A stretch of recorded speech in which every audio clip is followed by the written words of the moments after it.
नरोपा के बारे में अगर बात करें तो बताया गया कि ये अब तक के सबसे महान तिब्बती रहस्यवादियों में से एक थे। बहुत ही बेतुका व्यक्तित्व था। मैं बेतुका कहता हूँ क्योंकि वे ऐसे काम करेगा जिसकी किसी भी गुरु से उम्मीद नहीं होगी। वे पब में शराब पीते हुए पाया गया था। किसी ने कहा, नरोपा तुम क्या कर रही हो?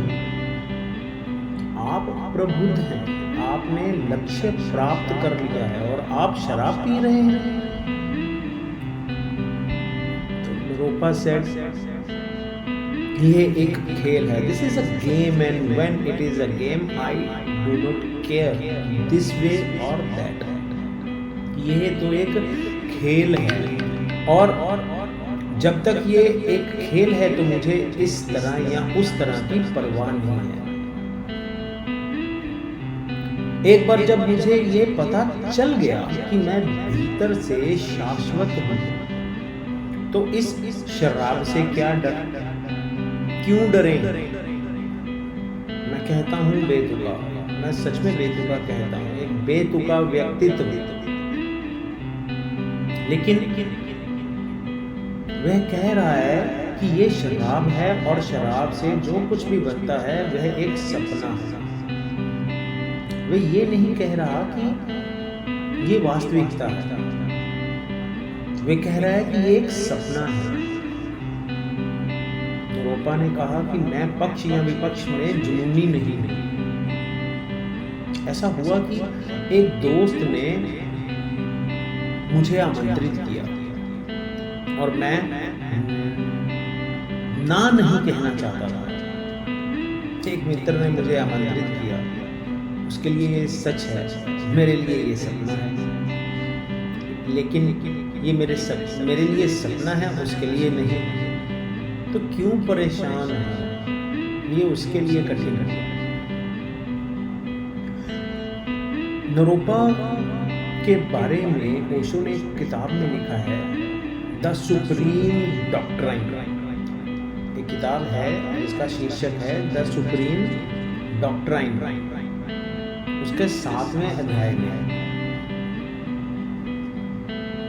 तो आप एक दफा पढ़िएगा, आपको नरोपा के बारे में पता चलेगा कि वो था कौन। तिब्बत का सबसे महान सूफी आज तक था। तिब्बत में नरोपा नामक एक फकीर था। बहुत से लोग उनके पास आते थे और वे हैरान हो जाते थे क्योंकि वे सर्वविदित, यानी कि सर्वविदित था।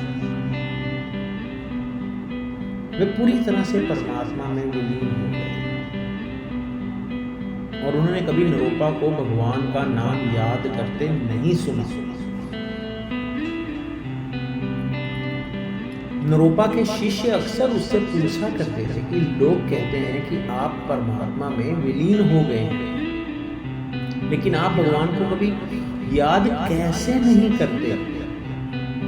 तो नरोपा का उत्तर था, मैं कैसे याद रखूं जब मैं कभी भूलता ही नहीं है। और जिस दिन मैं भगवान को याद करने लगूं, समझना कि नरोपा का पतन हो गया। जिस दिन मुझे याद आएगा, जिस दिन मैं भगवान का नाम लूंगा, आप समझ सकते हैं कि नरोपा गिर गया है। वे भूल गया है और सो गया है। जब मुझे नींद नहीं आती, जब मैं ईश्वर को कभी नहीं भूलता, तो फिर मैं कैसे याद करूंगा? नरोपा सच में एक महान सूफी संत फकीर हुआ है। उसके बारे में अगर आप गहनता से पढ़ना चाहते हैं, अध्ययन करना चाहते हैं, तो एक और ओशो की लिखी हुई किताब है finger pointing to the moon.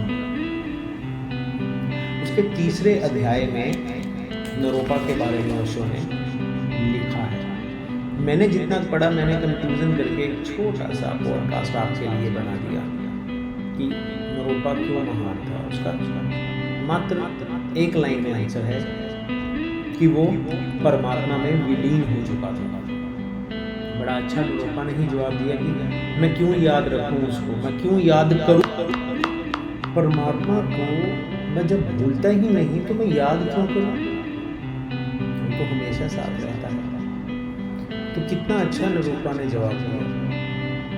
अगले पॉडकास्ट में बात करेंगे किसी और साधु संत सन्यासी फकीर बौद्ध भिक्षु के बारे में। अपना साथ बनाए रखिएगा। Don't forget to like, subscribe and share this channel. जय हो।